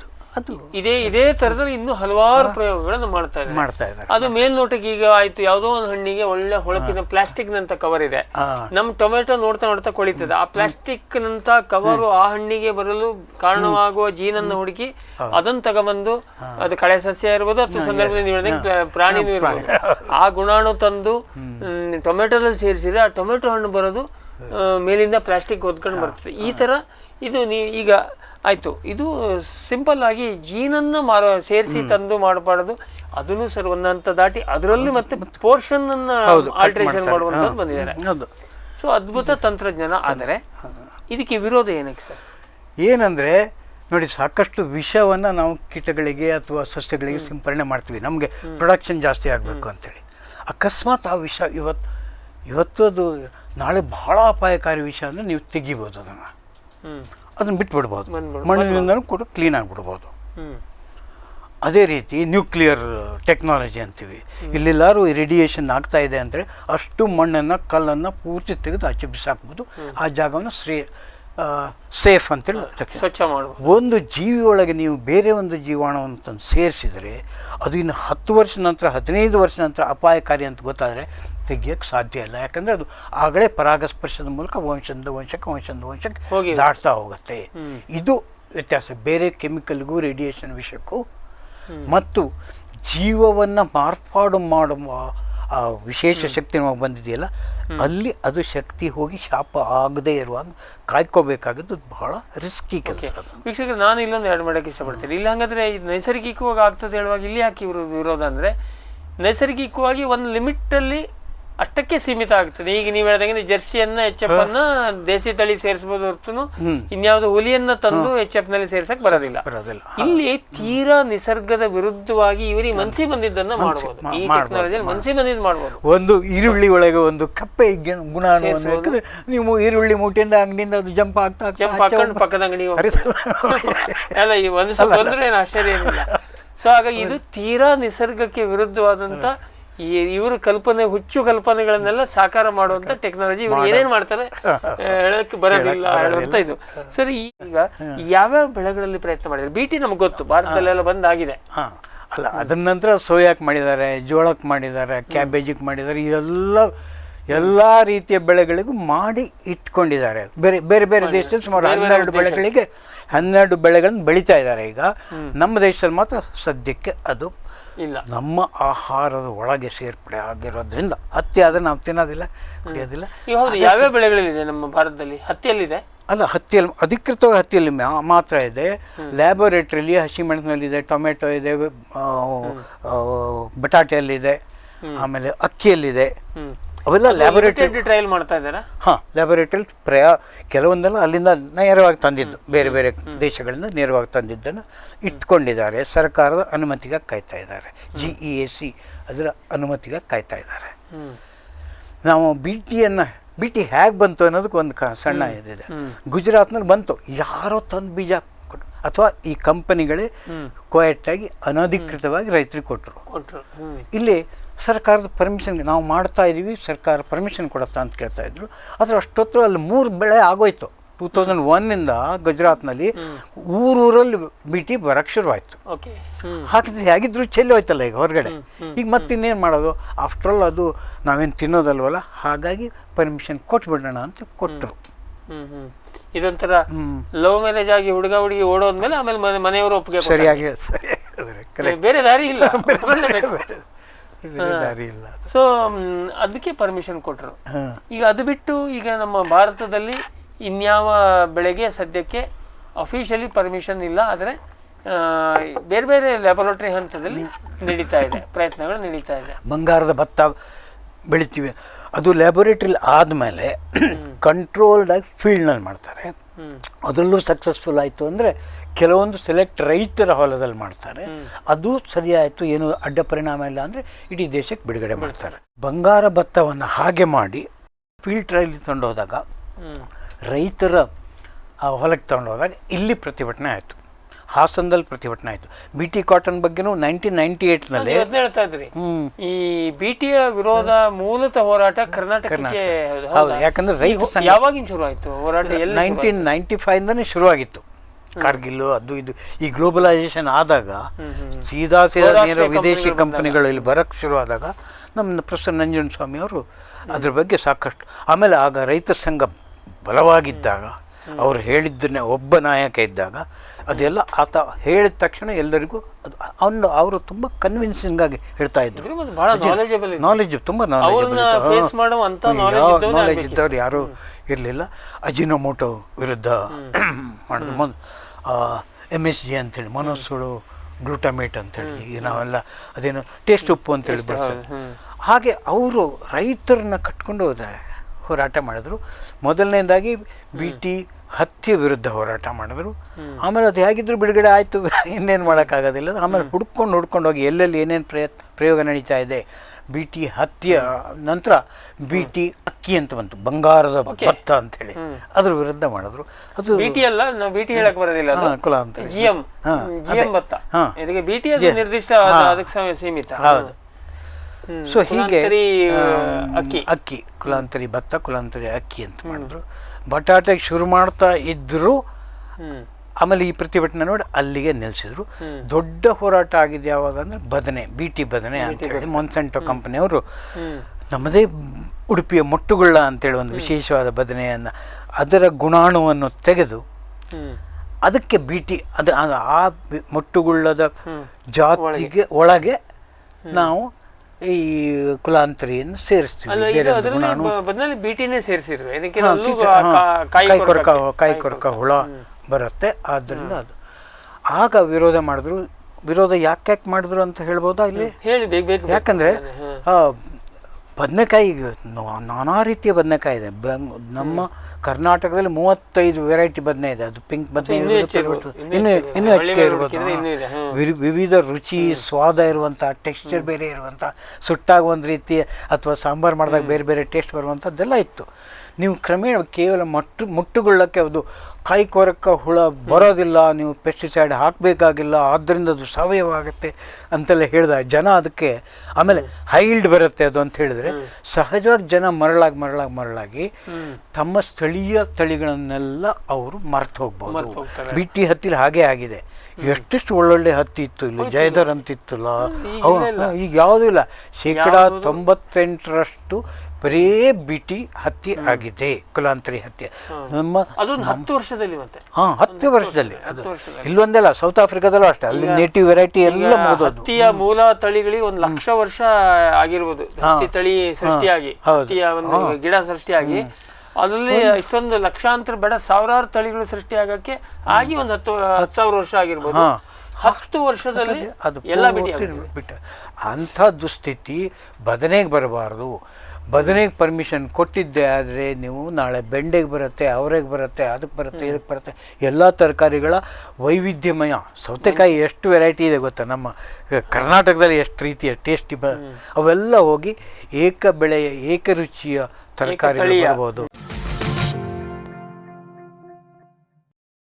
ವಿಶ್ವದಾದ್ಯಂತ ಪೇಟೆಂಟ್ ಪಡೆದ ನ್ಯಾನೋ ತಂತ್ರಜ್ಞಾನದಲ್ಲಿ ತಯಾರಾದ ನೂವಾಲ್ಗಿ ದ್ರಾವಣ. ನೂವಾಲ್ಗಿ ಉಪಯೋಗಿಸಿದ ಮೇಲೆ ತುಂಬ ಇಳುವರಿನೂ ಬಂದಿದೆ. ಕಾಳು ಮೆಣಸಿಗಂತೂ ಭಾಳ ಚೆನ್ನಾಗಿ ಬರುತ್ತೆ. ರೇಷ್ಮೆ ಎಲೆನೂ ಚೆನ್ನಾಗಿ ಬರ್ತದೆ. ಗಿಡಗಳು ತುಂಬ ಚೆನ್ನಾಗಿ ಬೆಳವಣಿಗೆ ಆಯಿತು. ಯಾವುದೇ ರಾಸಾಯನಿಕ ಅಥವಾ ವಿಶೇಷ ಗೊಬ್ಬರಗಳ ಗೊಡವೆ ಇಲ್ಲದೆ ಎಲ್ಲ ಬೆಳೆಗಳಲ್ಲಿ ಉತ್ತಮ ಗುಣಮಟ್ಟದ ಅಧಿಕ ಫಸಲನ್ನು ಪಡೆಯಿರಿ. ಯಾವಾಗಲೂ ನನ್ನ ಇರೋವರೆಗೂ ನೀವು ಅಲ್ಲಿಗೆ ಅಂತ ಬಿಟ್ಟು ಬಾಳಲ್ಲ ಅಂತ ಒಂದು ಭರವಸೆ ಕೊಡ್ತೀನಿ. ಜೈನ್ಸ್ ಜಗತ್ತಿನ ಅತಿದೊಡ್ಡ ಅಂಗಾಂಶ ಕೃಷಿ ಪ್ರಯೋಗಾಲಯ ಹಾಗೂ ಟಿಸಿ ಗಿಡಗಳ ಉತ್ಪಾದಕರು. ಸಮೃದ್ಧ ಇಳುವರಿಗೆ ಜೈನ್ ಜೀನೇನ್, ಯಾಲಕ್ಕಿ, ನೇಂದ್ರನ್ ಹಾಗೂ ಕೆಂಪು ಬಾಳೆ ಸಸಿಗಳು, ದಾಳಿಂಬೆ, ಭಗವತಳಿಯ ರೋಗಮುಕ್ತ ಸಸಿಗಳು, ಲಕ್ನೋ 49 ಪೇರಳೆ, ಸ್ಟ್ರಾಬೆರಿ ಇತ್ಯಾದಿ ಗಿಡಗಳು ಯೋಗ್ಯ ಬೆಲೆಯಲ್ಲಿ. ಅಂಗಾಂಶ ಕೃಷಿಯ ಜಾಗತಿಕ ಬ್ರ್ಯಾಂಡ್ ಜೈನ್. ಕೋಕೋ ಈಗ ಕರ್ನಾಟಕದ ವಾಣಿಜ್ಯ ತೋಟದ ಬೆಳೆಗಳಲ್ಲೊಂದು. ಅಧಿಕ ಇಳುವರಿಯ ಹೈಬ್ರಿಡ್ F1 ಗಿಡಗಳು ಕ್ಯಾಡ್ಬರಿ ನರ್ಸರಿಗಳಲ್ಲಿ ಮಾತ್ರ ಲಭ್ಯ. ಗಿಡ ಬೇಕಾದವರು ಕ್ಯಾಡ್ಬರಿ ಅಧಿಕಾರಿಗಳನ್ನು ಸಂಪರ್ಕಿಸಿ.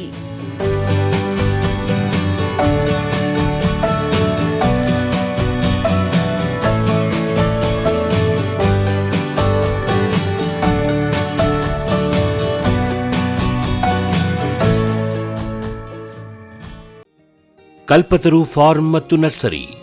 ಹಲವು ತಳಿಗಳ ಕಾಳುಮೆಣಸು, ಕಾಫಿ, ಜಾಯ್ಕಾಯಿ, ಏಲಕ್ಕಿ, ಕೋಕೋ ಸಸಿಗಳು, ಮಿಯಾಜಾಕಿ ಮಾವು, ಜಪಾನೀಸ್ ರೆಡ್ ಸೀಬೆ, ಸೀಡ್ಲೆಸ್ ಹಲಸು, ಮೆಕೆಡೇಮಿಯಾ ಕಸಿ ಮುಂತಾದ ವಿಶೇಷ ಗಿಡಗಳು, ಅಡಿಕೆ, ತೆಂಗು, ಬಟರ್ಫ್ರೂಟ್, ಸೇಬು, ಅಪ್ಪೇಮಿಡಿ ಇತ್ಯಾದಿ. ಶ್ರೀಗಂಧ, ಸಿಲ್ವರ್ ಓಕ್, ರಕ್ತಚಂದನ. ಕಲ್ಪತರು ಫಾರ್ಮ್ ಮತ್ತು nursery, Shivamogga. Megha solar energy solutions ಸುಲಭ ಲಭ್ಯ, ಕೈಗೆಟುಕುವ, ಸ್ವತಂತ್ರ, ಸುಸ್ಥಿರ ಭವಿಷ್ಯದ ಗ್ರೀನ್ ಎನರ್ಜಿ ಉಪಾಯ. ನಿರಂತರ ಉಚಿತ ನೀರಾವರಿಗೆ Megha solar pump set, roof top solar, solar CC camera ಮತ್ತು ಸೋಲಾರ್ ಬೀದಿ ದೀಪಗಳು, ಡ್ರಿಪ್, ಸ್ಪ್ರಿಂಕ್ಲರ್, ಇರಿಗೇಷನ್ ಮತ್ತು ಫರ್ಟಿಗೇಷನ್ ಆಟೋಮೇಷನ್.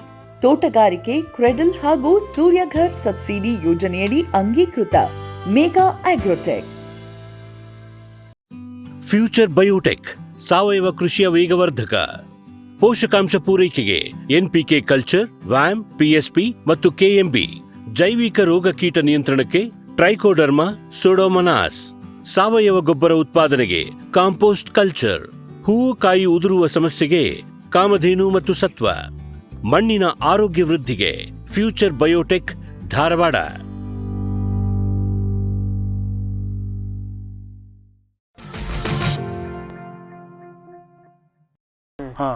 ಮತ್ತೆ ಏಕ ಕಂಪನಿ ಅದು ಆ ಸ್ವಾಮ್ಯ ಇರುತ್ತಲ್ಲ. ಮತ್ತೆ ಇವರಿಗೆ ಹಿಂಗೆ ಬಿಟ್ಟರೆ ಮುಂದೊಂದು ದಿವಸ ಮನುಷ್ಯಂಗೂ ಹಾಕಿದ್ರೆ ಆಶ್ಚರ್ಯ ಏನಿಲ್ಲ.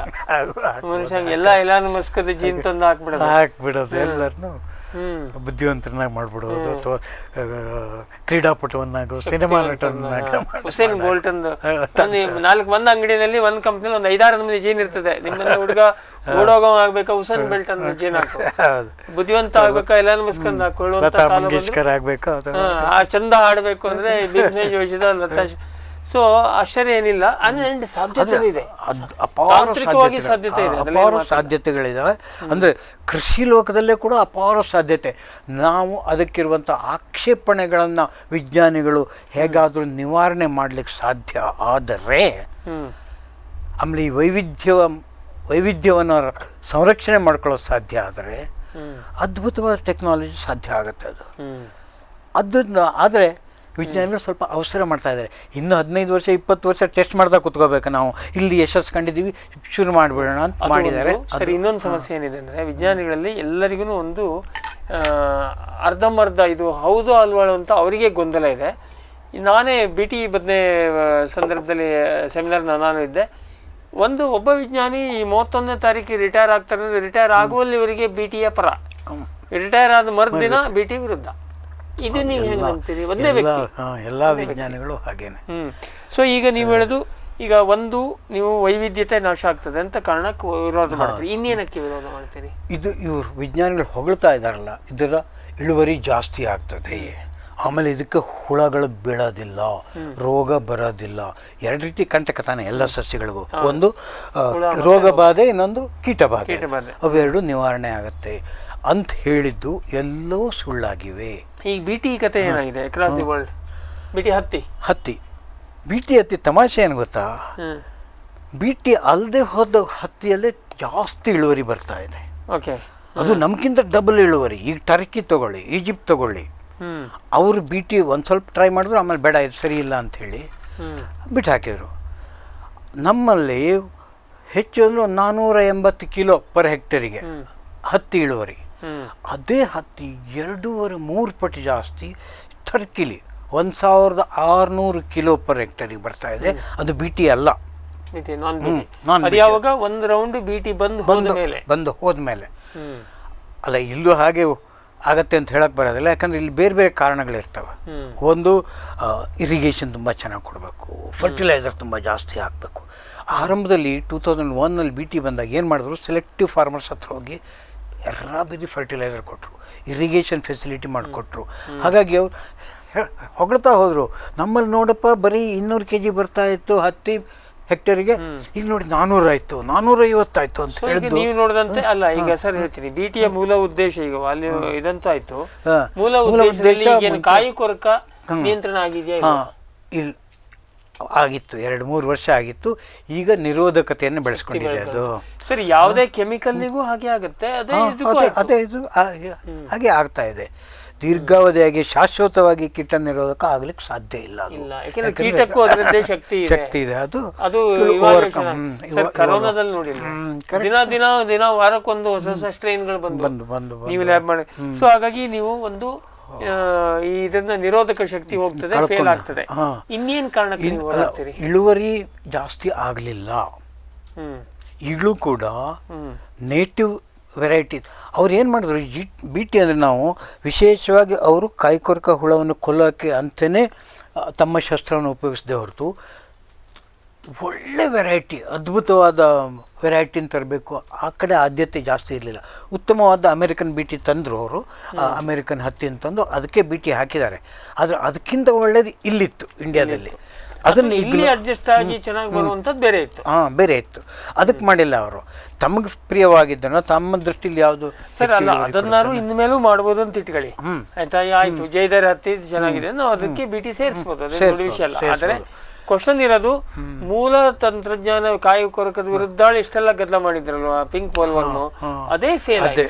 ಅದೇ ಆವಾಗ ನಮಗೆ ಏನು ಅದು ಕಾಮನ್ ಆಯ್ತು. ಆಮೇಲೆ ವಿಷಯ ಈಗ ಅದಕ್ಕೆ ಸ್ಪ್ರೇ ಮಾಡ್ತಿದ್ರು, ಇನ್ನೇನು ಸ್ಪ್ರೇ ಮಾಡಬೇಕಾದ್ದೇ ಇಲ್ಲ ಅಂತೇಳಿ ಹೇಳಿದ್ರು. ಈಗ 2 ಪಟ್ಟು ಜಾಸ್ತಿ ಸ್ಪ್ರೇ ಮಾಡಬೇಕಾಗ್ತಾ ಇದೆ. ಆಮೇಲೆ ರಸಗೊಬ್ಬರ, ಎಷ್ಟು ರಸಗೊಬ್ಬರ ಹಾಕಬೇಕು ಅಂತ ಪಾಪ ಸರ್ವೈವಲ್ ಕ್ವೆಶನ್ ಅಲ್ವಾ ಅವನಿಗೆ. ಪಿಂಕ್ ಬಾಲ್ ಕಾಟ ಜಾಸ್ತಿ ಆಗ್ತಾ ಇದೆ, ಹಾಗಾದ್ರೆ ಹೇಗಾದ್ರೂ ಮಾಡಿ ಶಕ್ತಿ ವರ್ಷ ಆಗಿ ಮಾಡಬೇಕು. 2 ಪಟ್ಟು 3 ಪಟ್ಟು ಜಾಸ್ತಿ ಮಾಡ್ತಾ ಇದ್ದಾರೆ. ಡೆಸ್ಪರೇಟ್ ಆಗಿದ್ದು. ಓಕೆ ಸರ್, ಈಗ ಈ ಟೆಕ್ನಿಕಲ್ ಫೇಲ್ಯೂರ್ ಆಗಿದೆ ಒಂದು, ಆಮೇಲೆ ಇನ್ನೇನು ಕಾರಣಗಳಿಗೆ ನೀವು ಹೋರಾಡ್ತೀರಿ? ಒಂದು ಈ ಟೆಕ್ನಿಕಲ್ ಫೇಲ್ಯೂರು, ವೈವಿಧ್ಯ ನಾಶ ಇತ್ಯಾದಿ ಇತ್ಯಾದಿ. ಈಗ ಇನ್ನು ಕೆಲವೊಂದು ಸಲ ಈ ಹತ್ತಿಯ ಎಣ್ಣೆಯನ್ನು ಅಡುಗೆ ಕ್ರಮೇಣ ಯೂಸ್ ಮಾಡ್ತಾ ಇದ್ದಾರಂತ, ಅದಕ್ಕೆ ಅಪಸ್ವರ ಬರ್ತಾ ಇದೆ ಅದು.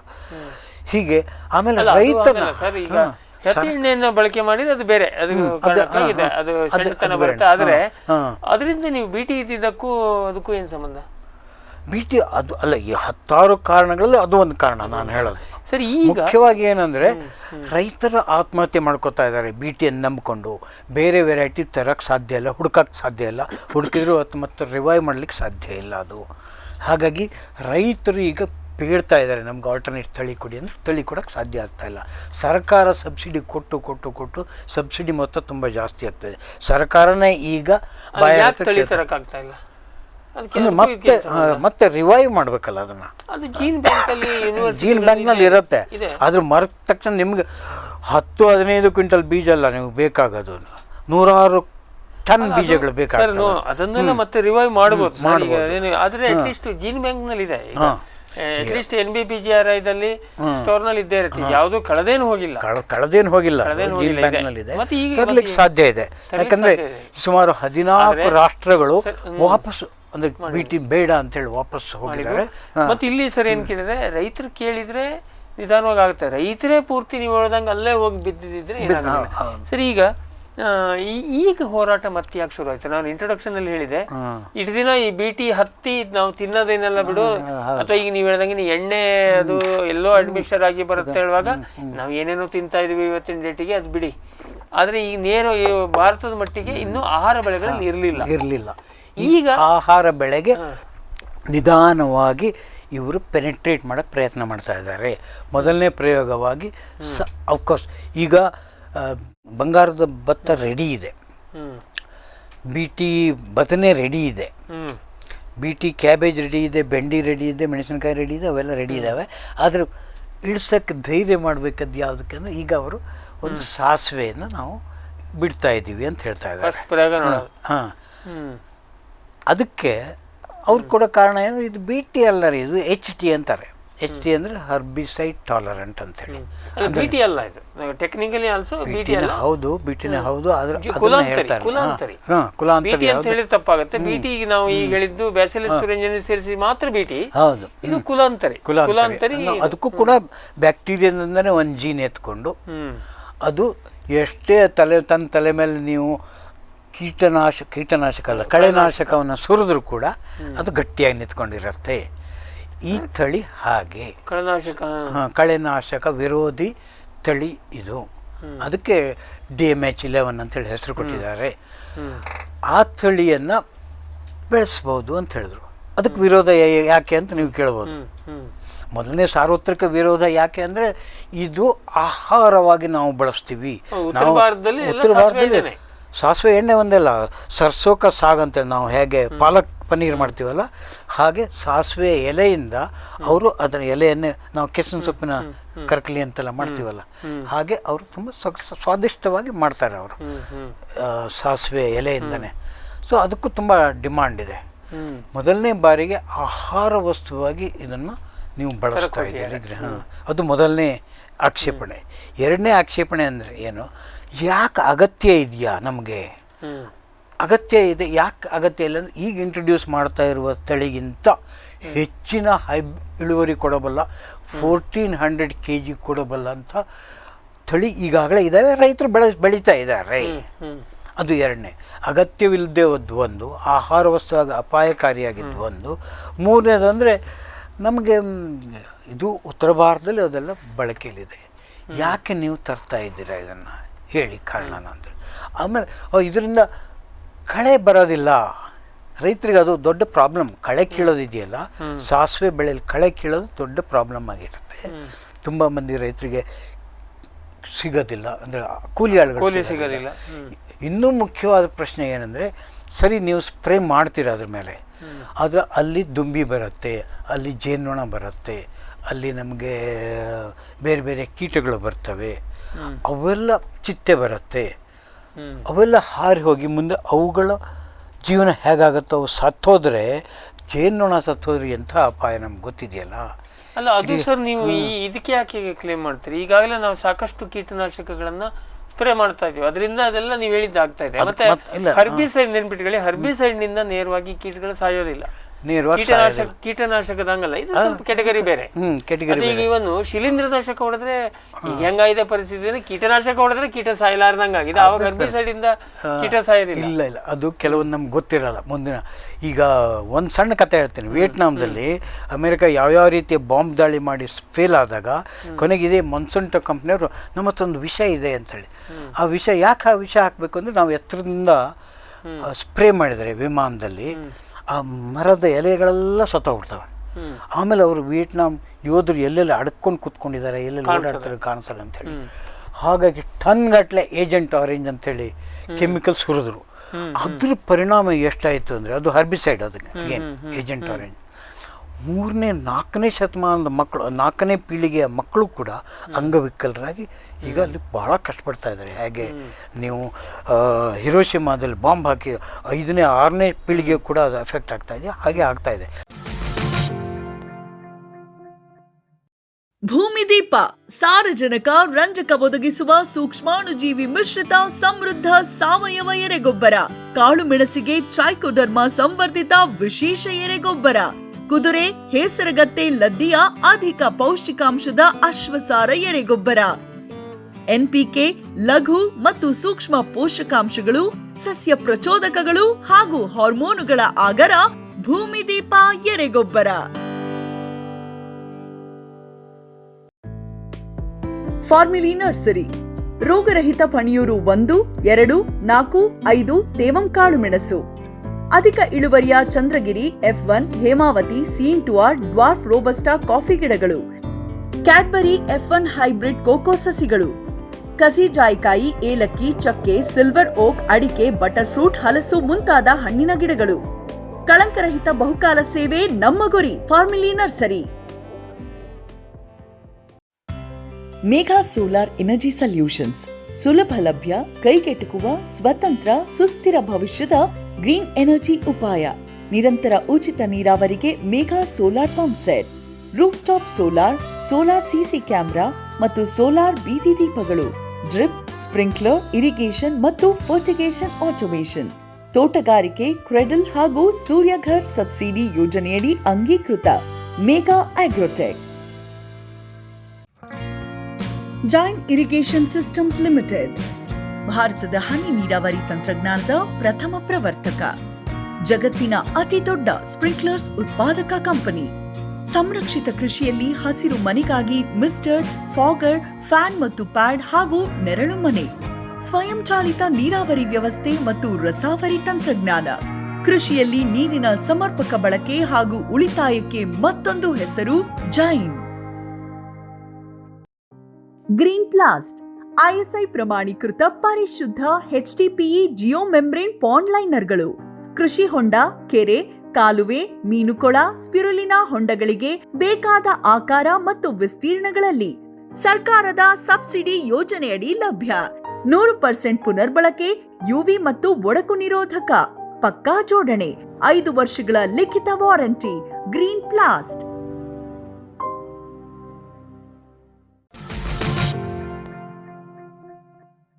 ಸರಿ, ಈಗ ಕುಲಾಂತರಿ ಸಾಸಿವೆ ಬಗ್ಗೆ, ಇದನ್ನ ಆಹಾರದ್ದು ತಿಂದಿದ್ರಿಂದ ಏನಾಗ್ತದೆ ಅದ್ರ ಬಗ್ಗೆ ಏನಾದ್ರು ಸ್ಟಡಿ ಮಾಡಿದಾರ?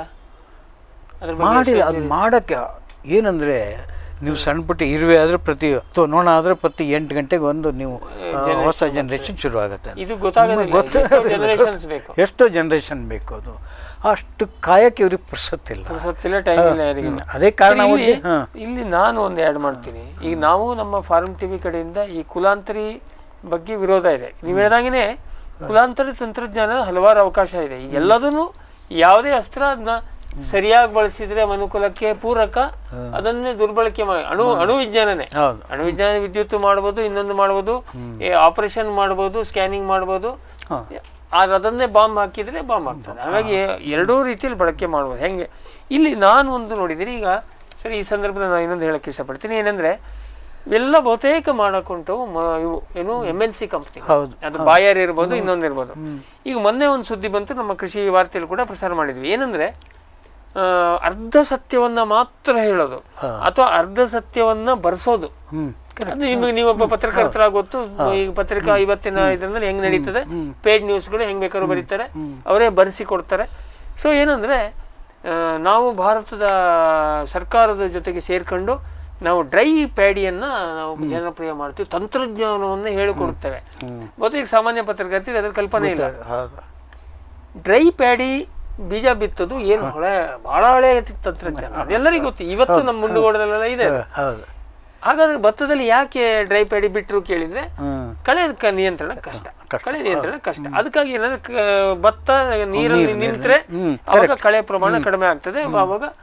ಸೊ ಆ ಕಾರಣಕ್ಕಾಗಿ ಅದು ಈಗ ಭತ್ತ ತಡ್ಕೋತದೆ, ನೀರಲ್ಲಿ ನಿಂತರೂ ಬೆಳೀತದೆ ಮಾಡಿದ್ರು. ಇದೇನು ಹೊಸತಲ್ಲ. ಈಗ ಇವರು ಹಿಂಗೆ ಯಾರೋ ಜಗತ್ತಿನಲ್ಲಿ ಯಾರಿಗೂ ಗೊತ್ತಿಲ್ಲದ ಹೋಗಿದ್ದಾನೆ, ಭಾರತದ ರೈತರು ಪಾಪ ಬಹಳ ಹಿಂದಿದ್ದಾರೆ, ನಾವು ಡ್ರೈ ಪ್ಯಾಡಿ ಹೇಳ್ಕೊಡುದು. ಮೂಲ ಹಕೀಕತ್ ಏನಂದ್ರೆ, ಅಲ್ಲಿ ಅದನ್ನ ಹೇಳದೇನೆ ಇಲ್ಲ ಎಲ್ಲೋ.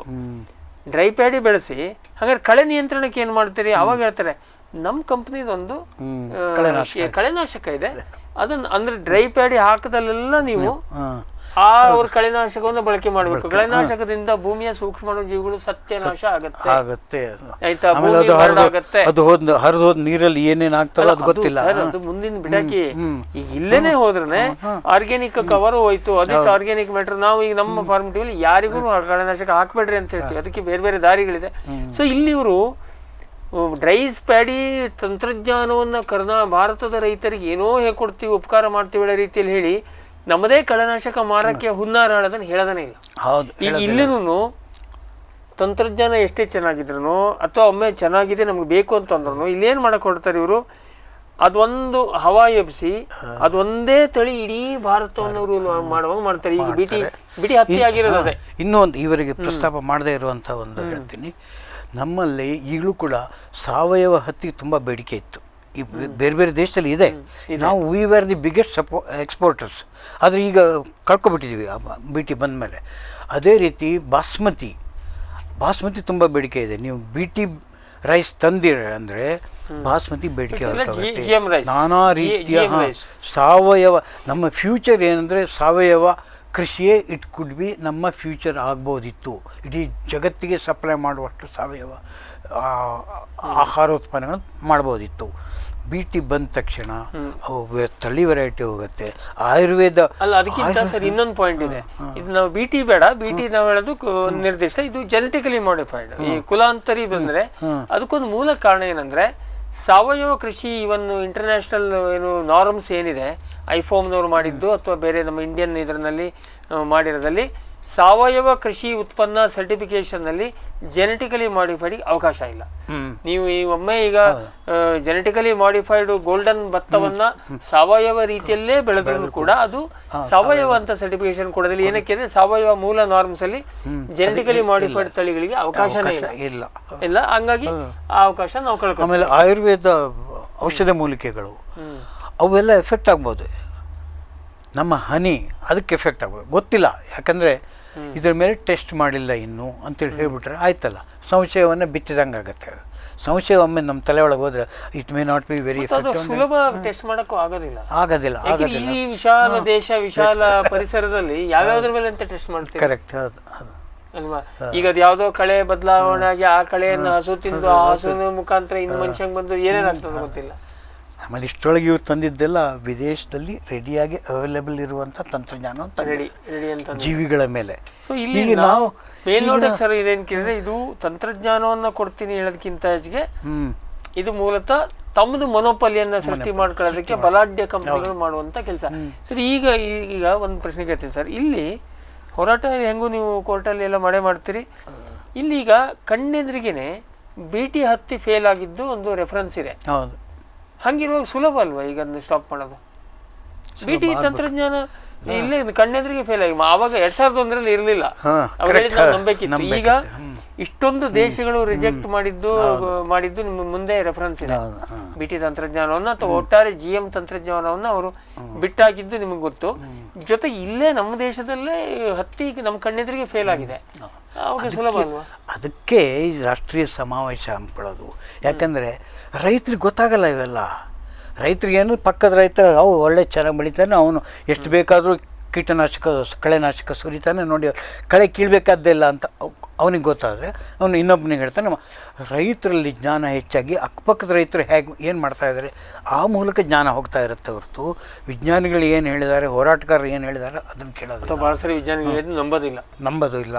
ಇವರು ಹಿಂಗೆ ತೋಳ ಬಂತು ತೋಳಾಡಿ ಹಿಂಗೂ ಹೇಳಿ ಹಂಗೂ ಹೇಳಿ ಅರ್ಧ ಅಡ್ಗೋಡೆ ಮೇಲೆ ದೀಪ ಇಟ್ಟಂಗೆ ಹೇಳಿ ಹಾಗೆ ಅವರು ಒಂದೆರಡು ಕಡೆ ತೋರಿಸಿದ್ರು. ಅಂದರೆ ಕುಲಾಂತರಿ ಅಥವಾ HT ಕಳೆ ನಿರೋಧಕ ಸಾಸಿವೆ ಬಂದಿದೆ ಅಂತ ಹೇಳಿಬಿಟ್ರೆ ಎಲ್ಲರೂ ತೊಗೊಳಕ್ಕೆ ಶುರುವಾಗ್ತಾರೆ. ಆ ಅಜ್ಞಾನವನ್ನು ಅಥವಾ ಮೌಢ್ಯತೆಯನ್ನು ಅಥವಾ ಸುಲಭವಾಗಿ ನಂಬಬಹುದಾದಂಥ ನಮ್ಮ ರಾಷ್ಟ್ರೀಯ ಪ್ರವೃತ್ತಿ ಏನಿದೆಯಲ್ಲ, ಪಕ್ಕದವ್ರು ಏನು ಹೇಳಿದ್ರು ನಾವು ನಂಬಿಬಿಡ್ತೀವಿ. ಹಾಂ, ಅದು ಆ ಮೂಲಕ ಪ್ರಸಾರ ಆಗ್ಬೋದು. ಆಫ್ರಿಕಾದಲ್ಲಿ ನಾವು ಇದೇ GM ಕಂಪನಿಗಳು ಅಲ್ಲಿ ಹೋಗಿ ಟ್ರೈ ಮಾಡ್ತಾ ಇದ್ದೇವೆ. ಯುರೋಪ್ ಎಲ್ಲ ಕ್ಯಾನ್ಸಲ್ ಮಾಡಿದೆ, ಫಿಲಿಪೀನ್ಸ್ ಕ್ಯಾನ್ಸಲ್ ಮಾಡಿದೆ, ಜಪಾನ್ ಪರ್ಮಿಷನ್ ಕೊಟ್ಟಿರಲಿಲ್ಲ. ಇದೆಲ್ಲ ಆದಮೇಲೆ ಅವರಿಗೆ ಎಲ್ಲೂ ಸ್ಪ್ರೆಡ್ ಆಗಿ ಈಗ ಆಫ್ರಿಕಾ ಇದೆ, ಇಂಡಿಯಾ ಇದೆ. ಆದ್ದರಿಂದ ಇಲ್ಲಿ ಬಂದು ಹೇಗಾದ್ರೂ ಮಾಡಿ ನುಗ್ಗಬೇಕು ಅಂತ ಪ್ರಯತ್ನ ಮಾಡ್ತಾ ಇದ್ದಾರೆ. ಅವನ್ನೇ ನುಗ್ಗೋದು ಅಂತ ಏನಿಲ್ಲ ಸರ್. ನಮ್ಮವರೇ ಸಾಕಾಗ. ಯಾಕಂದ್ರೆ ಬೆನಿಫಿಷಿಯರಿ ಈಗ ನಾವು ಅಷ್ಟೆಲ್ಲ ಮೊನ್ಸೆಂಟೋ ವಿರುದ್ಧ ಹೇಳ್ತೀವಿ. ಇಷ್ಟೊತ್ತ ಮಹಿಕೋ ಕಂಪನಿ ಅದನ್ನು ಖರೀದಿ ಮಾಡಿ ಅಲ್ಲಿಂದ ಮಾಡ್ತಾರೆ. ಸೊ ಹಾಗಾಗಿ ಅಲ್ಲಿ ಕೆಲಸ ಮಾಡೋರು ನಮ್ಮವರೇ ಇರ್ತಾರೆ. ಇಲ್ಲಿ ತಂತ್ರಜ್ಞಾನ ಸುಳ್ಳು ಅಲ್ಲ, ತಪ್ಪು ಅಲ್ಲ, ಆದ್ರೆ ಅದನ್ನ ತರುವ ಉದ್ದೇಶ ದುರುದ್ದೇಶ ಇದೆ. ಅದ್ರ ಹಿಂದಿನ ಹುನ್ನಾರ ಬೇರೆ ಇದೆ. ಅದನ್ನ ಸೊ ಈಗಂತೂ ಒಂದು ಸುಪ್ರೀಂ ಕೋರ್ಟ್ ಹಂತಕ್ಕೆ ಬಂದು ತಲುಪಿದೆ. ಭಾರತದಲ್ಲಿ ಸರಿಯಾದ ಈಗಾಗಲೇ ರೆಫರೆನ್ಸ್ ಇರೋದಕ್ಕೆ ಬಹುಶಃ ಪರ್ಮಿಷನ್ ಕೊಡ್ಲಿಕ್ಕಿಲ್ಲ. ಇಲ್ಲ, ಪರ್ಮಿಷನ್ ಕೊಡ್ಬೋದು. ಯಾಕಂದರೆ ಇವರು GEAC ಅಂತ ಒಂದಿದೆ, genetically engineered crops appreciation committee ಅಂಥೇಳಿ. ಆ committee constituents not scientific, it's not representative. Industry ಅವರೇ ಜಾಸ್ತಿ ಇದ್ದಾರೆ ಅಲ್ಲಿ. ಸರ್, ಇಲ್ಲಿ ನಮ್ಮ ICR ಸೈಂಟಿಸ್ಟ್ಗಳಿದ್ರು ಅಲ್ಲಿ ಅವೆಲ್ಲ ವಶೀಲಿಬಾಜಿಗೆ ಒಳಗಾಗ್ತಾರೆ. ಈಗ ಅದು ಹಲವಾರು ಇದರಲ್ಲಿ ಅಥವಾ ಅನಿವಾರ್ಯತೆ ಸಿಲುಕಿ ನ್ಯಾನೋ ವಿಷಯದಲ್ಲಿ ಬಂದಿದೆ, ನ್ಯಾನೋ ಗೊಬ್ಬರದ ವಿಷಯದಲ್ಲಿ ಹಂಗೆ ಇದೆ. ಅವರು ಮನಸ್ಸು ಒಂದು ಹೇಳ್ತದೆ, ಅವ್ರ ಬಾಯಿ ಒಂದು ಹೇಳ್ತದೆ, ಪೆನ್ ಬೇರೆ ಬರೀತದೆ. ಇಲ್ಲಿ ಒಂದೇ ಒಂದು ನಮ್ಗೆ ಇದನ್ನ ಇರೋದು ಸರಿಯಾದ ಸಮರ್ಥವಾಗಿ ಕೋರ್ಟ್. ಇವರು ಏನೇ ಕಮಿಟಿ ಅವರು ರಿಪೋರ್ಟ್ ಕೊಟ್ಟರು ಮತ್ತೆ ನಮಗೆ ಕೋರ್ಟಿಗೆ ಹೋಗೋಕ್ಕೆ, ಅಪೀಲಿಗೆ ಹೋಗೋಕ್ಕೆ ಅವಕಾಶ ಇದೆ. ಅದಕ್ಕೆ ಕೋರ್ಟೇ ಹೇಳಿದಿಲ್ಲ, ನೀವೆಲ್ಲ ಜನರ ಎದುರಿ ತನ್ನಿ, ಸಮಾವೇಶ ಮಾಡಿಸಿ, ಚಿಂತನೆ ಮಂತ್ರ ನಡೆಸಿ. ಹಿಂದೊಂದು ಸಾರಿ BT ಬದನೇ ಟೈಮ್ ಬಂದಾಗ ಜಯರಾಮ್ ರಮೇಶ್ ಅವರು 7 ಕಡೆ ಎಂತೆಂಥ ದೊಡ್ಡ ಚರ್ಚೆ ಮಾಡಿದ್ರು. ನಮ್ಮ ಬೆಂಗಳೂರಿನಲ್ಲೇ ತುಂಬ ವಿಸ್ತೃತವಾದ ಚರ್ಚೆ ನಡೀತಿತ್ತು. ಅಲ್ಲಿ ಅನಂತಮೂರ್ತಿ ಇದ್ದರು, ಅಲ್ಲಿ ದೇವೇಗೌಡರು ಇದ್ದರು. ಅವರೆಲ್ಲ ಇಷ್ಟು ವೆರೈಟಿ ಬದನೆ ಇಲ್ಲಿದೆ ನೋಡಿ, ಇದೆಲ್ಲ ಇನ್ನು ನಾಮಾವಶೇಷ ಆಗುತ್ತೆ ಅಂತ ಹೇಳಿತ್ತು. ಅವನ್ನೆಲ್ಲ ಆಧರಿಸಿ ಮುನ್ನೆಚ್ಚರಿಕೆಯ ತತ್ವದ ಮೇಲೆ ನಾವು ಇನ್ನು ಅನಿರ್ದಿಷ್ಟ ಕಾಲದವರು ಇದು ಬೆಳೆಯೋದಿಲ್ಲ, ಪರೀಕ್ಷೆಗಳೆಲ್ಲ ಆಗಲಿ ಅಂತೇಳಿ ಹೇಳಿದರು. ಈಗ ಪರೀಕ್ಷೆ ನಾವು ಮಾಡ್ತಾಯಿದ್ದೀವಿ, ಪರೀಕ್ಷೆ ಆಗ್ತಾಯಿದೆ, ಎಲ್ಲದೂ ಚೆನ್ನಾಗಿದೆ ಅಂತ ಹೇಳ್ತಾ ಇದ್ದಾರಲ್ಲ, ಅದಕ್ಕೆ ಅಪ್ರೂವಲ್ ಕೊಡೋ ಸಾಧ್ಯತೆ ಇದೆ. ಒಮ್ಮೆ ಆಹಾರ ಬೆಳೆಗಳಿಗೆ BT ಬಂತು ಅಂದರೆ ಆಮೇಲೆ ಅದು ಆಯಿತು. ನಾನು ಮೊದಲೇ ಹೇಳ್ದಂಗೆ ಅದನ್ನು ನಿಯಂತ್ರಣ ಮಾಡೋಕ್ಕಾಗಲ್ಲ. ಆಚೆ ಬಂದ್ಮೇಲೆ ಅದನ್ನ ಇದು ಮಾಡಕ್ಕೆ ವಾಪಸ್ ಬಾಟ್ಲಿ ಒಳಗೆ ಹಾಕಕ್ಕೆ, ಬಾಟ್ಲಿ ಭೂತ ಹೊರಗಡೆ ಬರೋದಿಲ್ಲ. ಆಮೇಲೆ ತಳಿ ನಾಶ ಕಂಟಿನ್ಯೂಸ್ಲಿ ವೈವಿಧ್ಯ ನಾಶ ಆಗ್ತಾ ಹೋಗುತ್ತೆ. ಅದಕ್ಕೆ ಪ್ರಿಕಾಷನರಿ ಪ್ರಿನ್ಸಿಪಲ್, ಮುನ್ನೆಚ್ಚರಿಕೆ ಕ್ರಮವಾಗಿ. ಸದ್ಯ ಪರ್ಮಿಷನ್ ಏನಂತ ಆಗತ್ತೆ ಏನಿಲ್ಲ. ಈಗ ಆಹಾರ ಬೆಳೆ ಹಂಗೆ ಕೇಳಿದ್ರೆ ಸರ್ ಹೆಚ್ಚಾಗ್ತಾ ಇದೆ. ಈಗ ಭತ್ತ ಇಟ್ಕೊಳ್ಳೋಕೆ ಜಾಗ ಇಲ್ಲ, ಎಲ್ಲದೂ ಓವರ್ ಪ್ರೊಡಕ್ಷನ್ ಆಗ್ತಾ ಇದೆ. ಏನಂದ್ರೆ ಎಣ್ಣೆ ಕಾಳುಗಳನ್ನ ನಾವು ಉದ್ದೇಶಪೂರ್ವಕವಾಗಿ ನಾವೇ ಹಾಳು ಮಾಡಿದ್ದು, ನಾವೇ ಕೈಯಾರೆ ದುರುದ್ದೇಶದಿಂದ. ಅದಾನಿಯವ್ರ ತಗೊಂಡು ಆಯಿಲ್ ಪಾಮ್ ಅಂತಂದು ಸುರಿದ್ರೆ ಇಲ್ಲಿದ್ದವರಿಗೆ ನಮ್ಮ ಚಳ್ಳಕೆರೆ ಕಡಲೆ ಬೀಜಕ್ಕೆ ರೇಟ್ ಇಲ್ಲ, ಅವಾಗ ಬೆಳೆಯೋದು ಬಿಟ್ರು. ಸೂರ್ಯಕಾಂತಿಗೆ ಬೆಳೆದಿದ್ದ ರೇಟ್ ಇಲ್ಲ, ಬೆಳೆಯೋದು ಬಿಟ್ರು. ಹೊರತು ನಮ್ಮಲ್ಲಿ ಜಾಗದ ಕೊರತೆನೂ ಇಲ್ಲ, ಬೆಳೆಯ ಕೊರತೆನೂ ಇಲ್ಲ.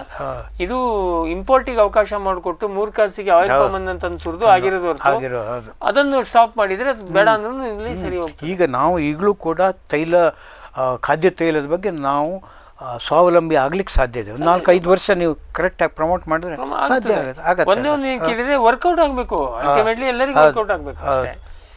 ಸೊ ವೀಕ್ಷಕರು, ಈಗ ಇದು ನಾನು ಒಬ್ಬ ನ್ಯೂಟ್ರಲ್ ಆಗಿ ನಾವು ಒಂದು ಮಾಧ್ಯಮ ಸಂಸ್ಥೆಯಾಗಿ ನಾನು ಏನು ಅನಿಸ್ತಾ ಇದೆ ಕೇಳಿದರೆ, ಇವರು ಹೋರಾಟಗಾರದ್ರು ಒಂದಿಷ್ಟು ಇವರ ಸ್ಟೇಟ್ಮೆಂಟ್ಗಳಲ್ಲಿ ಅಥವಾ ಇವರ ಪಾಯಿಂಟ್ಸಲ್ಲಿ ಗೊಂದಲಗಳಿದೆ. ಆ ಗೊಂದಲಗಳನ್ನು ಸ್ಪಷ್ಟವಾಗಿ ಏನಾಗಿದೆ